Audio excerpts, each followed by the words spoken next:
Una-una po sa lahat, maraming salamat po sa lahat ng mga sa lahat po ng pumunta rito, sa lahat po ng mga umaten, saka sa lahat po ng mga tumulong.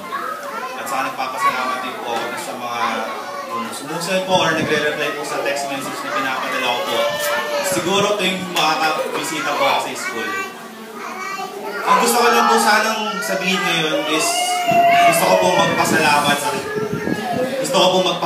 sa ating mga guro kasi gusto ko lang po sanang i-share kung ano po yung naging discussion namin nung asawa ko bago pa po mag-aral si JD. Bago po mag-aral yung anak namin si JD, yung una po namin anak, nagtatalo po kami kung saan po namin siya ipapasok ng eskwelahan. Ang sinasabi ko lang po sa kanya is kahit saan lang natin siya ipasok kasi 3 taong gulang lang naman yun eh.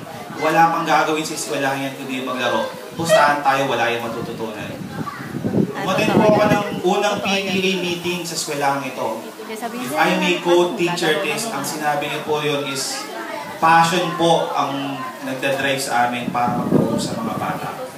So medyo tinamaan po ako ng tipong yung pala yung motivation ng mga teachers natin dito. Akala ko po kasi magbabantay lang po talaga sila ng mga bata natin kasi papasok tayo sa trabaho eh. Gagawin po natin sila mga babysitter lang. Ngayon po, 3 buwan po after ni JD sa eskwelahan na ito, bilib na bilib po ako kasi hindi ko po sukat akalain sa 3 gulang na ano kayo, marunong na po siyang sumulat. Actually, birthday ko po kahapon at ang regalo po ng anak ko sa akin, nagsulat po siya ng Happy Birthday, Papa. Kaya, babalik po, doon ko po napatunayan na isang malaking doon ko po napatunayan na nagkamali po ako kung paano ko po ginudge yung paaralang ito.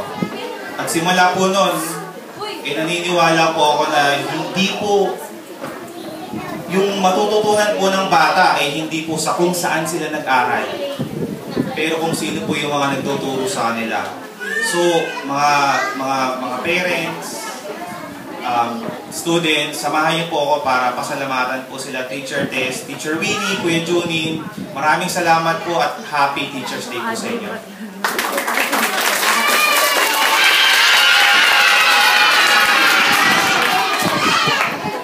Salamat, Sir President. Yung sinabi mo, based yun sa experience mo at marami ding